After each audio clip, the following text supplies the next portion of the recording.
आज अखनूर में डॉक्टरों और पैरामेडिकल स्टाफ ने अपना काम बंद रखकर कोलकाता रेप और मर्डर मामले के खिलाफ प्रदर्शन किया।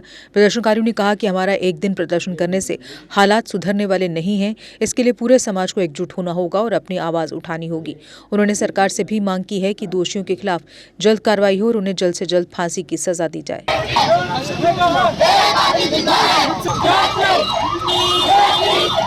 कह रहे हैं आप हम यहाँ से कोई लेसन नहीं दे रहे हैं। सबसे पहले मैं ये अपने आप से भी पूछना चाहती हूँ, सबसे पूछना चाहती हूँ कि सोसाइटी की तरफ हेड कर रहे हैं हम। आज से 20 साल पहले जब हम कभी गली में होते थे या कहीं होते थे तो हम इतने प्रोटेक्टेड फील करते थे कि कोई अगर हम रात हो जाती थी कुछ तो हम किसी को बोलते थे हमें घर पहुंचा दो और वो घर पहुंचा देता था।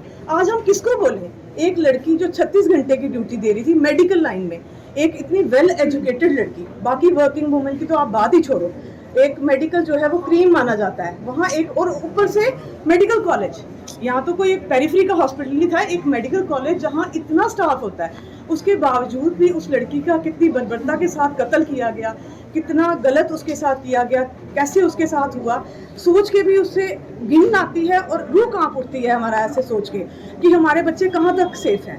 हम उनको क्या सोसाइटी प्रोवाइड कर रहे हैं? क्या हमें इसके बारे में सोचने की ज़रूरत नहीं है? क्या खाली प्रोटेस्ट से काम हो जाएगा?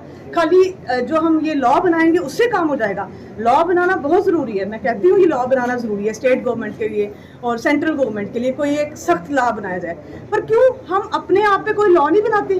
क्या हम अपने आप को इससे रोक नहीं सकते? क्यों नहीं रोक सकते? क्योंकि हमारे घर में वो परवरिश नहीं मिल रही है। वो माँ जो जननी है, जो हम बहन को पूछते हैं, एक बहन को हम घर में पूछ रहे हैं और दूसरी बहन के साथ हम ऐसे कर रहे हैं बाहर जाके, तो क्या हमने गलती नहीं है? क्यों लॉ आएगा? लॉ आएगा, डेफिनेटली आएगा, ठीक है, गवर्नमेंट कुछ करेगी, क्या हम अपने लिए कुछ नहीं करेंगे?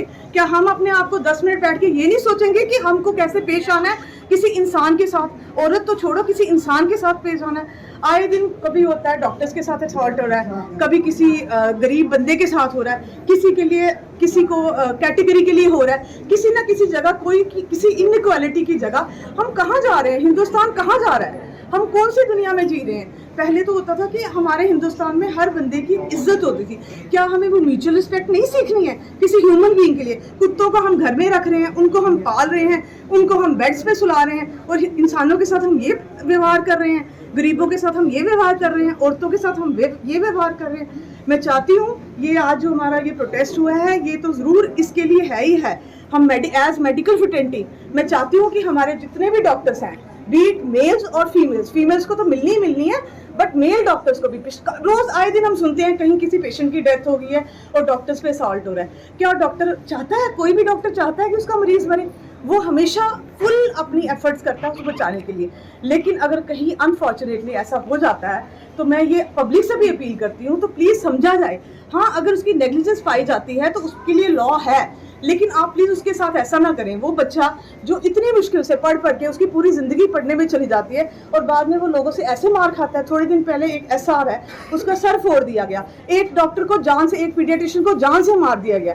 क्या ये हम कहाँ जा रहे हैं? हम अपने आप से पूछे। लॉ तो गवर्नमेंट लाएगी, लेकिन हमें सबसे बड़ी ज़रूरत है एज ए सोसाइटी हम अपने को सोचें कि what we are giving to the society.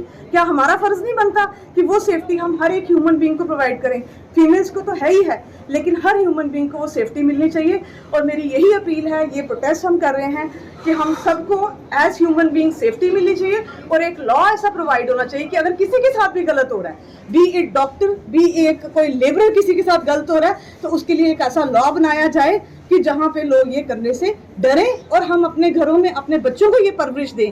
किस तरीके से हमने किसी, अगर कोई फाइनेंशियली ठीक नहीं है, हमने उसके साथ कैसे बिहेव करना है, हम अपने वर्क प्लेस पे कैसे बिहेव करना है, हमने अपने फीमेल कुलीग्स के साथ बिहेव करना है। जो जैसे सर ने कहा कि नो देविया, क्यों नहीं हम आज हम जो अखनूर के सारे doctors, paramedical staff, students, sisters सब जो यहाँ बैठे हुए हैं, ये जो कलकत्ता मेडिकल कॉलेज में एक बहुत ही हिंसक बर्बरता वाला जो इंसिडेंस हुआ जिसमें एक PG स्टूडेंट डॉक्टर थी जो उसके साथ रेप और मर्डर हुआ है, और वो अब तो सारे मीडिया में पता है कि वो किस बर्बरता से हुआ है, उसमें तो दोहराने की बात है नहीं है। अब हमारा यहाँ बैठने का मकसद क्या है? क्यों हम आज अपने मरीज नहीं देख रहे हैं, उनको तकलीफ दे रहे हैं? क्योंकि अगर हम आवाज़ अपनी बंद रखेंगे तो ये सोसाइटी हमारी जानवरों वाली हो जाएगी, इंसान का यहाँ पे रहने का कोई हक नहीं है। तो आज के हम यहाँ बैठने से हमारे 2-3 मुद्दे हैं जो हम बोलना चाहते हैं। एक तो हमारी सेंट्रल गवर्नमेंट और स्टेट गवर्नमेंट से ये है कि इसमें प्रॉपर टाइम बाउंड इन्वेस्टिगेशन हो, अगर उसके अलावा भी कोई इन्वॉल्वमेंट है उनको जल्दी से जल्दी सामने लाया जाए, और इसमें तो हैंग के अलावा और कोई प्रोसेस नहीं है, ताकि एक पूरी सोसाइटी को all over India, all over world ये लेसन मिले कि जो लोग इस तरह की प्रवृत्ति वाले हैं उनकी सजा क्या है और आगे लोग ये बात नहीं करें। बाकी हमारा यहाँ बैठने का है, हम JNK की सोसाइटी से जो यहाँ हमारे मरीज हैं, लोग हैं, उनको भी एक बताना चाहते हैं कि यहाँ पे हमारी कलेक्टिव रिस्पॉन्सिबिलिटी है। ये हमारी एक दिन डॉक्टर के यहाँ बैठने से मसला सॉल्व नहीं होने वाला है। इस प्रवृत्ति के लोग आगे भी ये इंसिडेंट्स करेंगे, हम बार बार स्ट्राइकों पे जाके किसी का वो नहीं कर सकते। तो इसमें रोल सबसे पहले एक सोसाइटी का है। जैसे हम एक बच्चा लाइसेंस के बगैर स्कूटी चलाते हो तो माँ बाप को अरेस्ट करते हैं, वैसे ये बच्चे जो बनते हैं इनकी कमी रहती है माँ बाप की परवरिश में। तो ये माँ बापों को भी एक देखना है कि हम सिर्फ बेटे को नहीं बोलें कि बेटे तू ये कपड़े नहीं पहन, रात को 9 बजे के बाहर नहीं जा। हम अपने बेटों को सिखाएं कि भाई ये जो तुम्हारी लड़कियां हैं ये तुम्हारी जिम्मेवारी है, ये तुम्हारी बहनें हैं, ये तुम्हारे एक सोसाइटी का अंग है, इनसे तुमने जन्म लिया, इनको तुम पूजते हो, 9 दिन आप माता का व्रत रखते हो, बाद में इस तरह की हिंसा करते हो। ये किस तरह की सोसाइटी में हम जा रहे हैं? तो एक तो एक पब्लिक को ये मैसेज, आप ये मीडिया वालों की भी एक जिम्मेवारी है, क्योंकि आप कितने 24/7 लगे होते हैं अपनी मेहनत करने में। तो ये एक मैसेज जाना चाहिए कि ये सिर्फ एक दिन की स्ट्राइक से नहीं सुधरने वाले लोग, ये माँ बापों की जिम्मेवारी है। दूसरा, इसमें एक पुलिस और एडमिनिस्ट्रेशन का रोल। जब भी कोई ऐसा केस होता है मतलब 6 hours, within 10 hours FIR register होनी चाहिए। हमने देखा लेडी पुलिस स्टेशन जाती है, उसकी FIR ही नहीं लाज होती, केस को दबाने की कोशिश की जाती है। तो जो लोग ऐसी प्रवृत्ति करते हैं उनको और दिल बढ़ता है, हमें तो कुछ नहीं होने वाला यार, हम पैसे दे के छूट जाएंगे। तो इसमें पुलिस का रोल, सिविल एडमिनिस्ट्रेशन का रोल, लॉयर्स का रोल है। वो जब सोसाइटी के आगे अपनी ड्यूटी अच्छे से करेंगे तो, और एक रोल आपका मीडिया वालों का है। अभी जस्ट एक्सप्लेन किया कि हमारा यहाँ बैठने का किसी पेशेंट को या किसी जो इतने दूर से लोग आ रहे हैं उनको सफ़र कराना नहीं है। हमारा मुद्दा यही है कि हम लोग यहाँ बैठे हैं उस बेटी के लिए जिसने अपनी शहादत दी है। ये छोटी बात नहीं है, सिर्फ हम पढ़ रहे हैं, फ़ोन में देख रहे हैं तो हम भूल जाएंगे, बट ये छोटी बात नहीं है। ये बहुत एक ब्रूटल इंसिडेंट है। मुझे लगता है हम सबको यूनाइट होके, इनफैक्ट सिर्फ मेडिकोस को ही नहीं, सिर्फ पैरामेडिकल स्टाफ को नहीं, डॉक्टर्स को नहीं, मैं तो पब्लिक को भी अपील करूंगी कि पब्लिक को भी सड़कों पे आना चाहिए। क्योंकि ये इमेजिन करके देखो ये कितना बुरा, जब लोग हम अपने घरों में सोए हुए थे रात को 3 बजे, वो किस दौर से गुजर रही थी, उसके माँ बाप किस दौर से गुजर रहे थे। जब सोचोगे तो फिर दिल में आएगा कि हाँ नहीं, बहुत गलत हुआ है। तो मैं यही अपील करूंगी। और जहाँ तक बात सेफ्टी कंसर्न की है तो वो तो बिल्कुल हमारे इंडिया में हम लोग देख ही चुके हैं कि सेफ्टी कंसर्न वुमेन के लिए वैसे भी नहीं है। वो भी एक अपील है सेंट्रल गवर्नमेंट से, स्टेट गवर्नमेंट से कि हमारी सेफ्टी के लिए कुछ होना चाहिए और इतना हार्श होना चाहिए कि दोबारा ऐसा इंसिडेंट होने से पहले लोग 10 बार सोचें कि इसकी सज़ा कितनी खतरनाक। जैसे बाकी कंट्रीज़ में कितनी मुश्किल सज़ा है, विदिन 4 आवर्स 6 आवर्स रेपिस्ट को हैंग किया जाता है। हमारे यहाँ पे ऐसा कुछ नहीं है, जस्टिस डिनाई की जाती है जो कि नहीं होनी चाहिए। At the last we want to say we want justice. Thank you ma'am.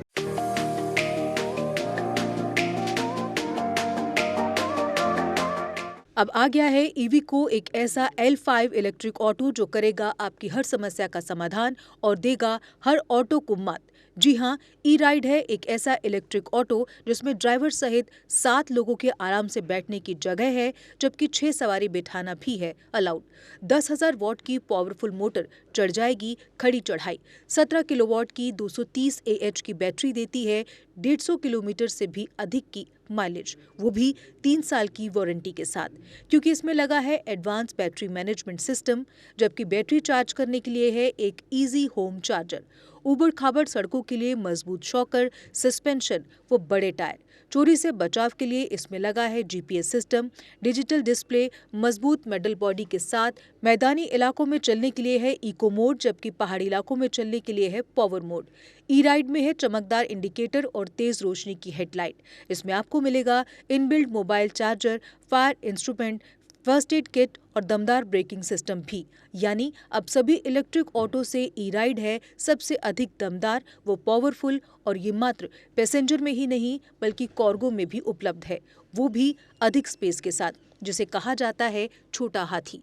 तो देर किस बात की, आज ही आएं और ले टेस्ट राइड। हमारा पता है Jammu HEVs private limited, yard number 6, plot number 37, transport Nagar, main street, Jammu. Mobile number 9780868883, 9070770000। Jammu Kashmir की खबरों के लिए जुड़े रहिए JK अपडेट के साथ।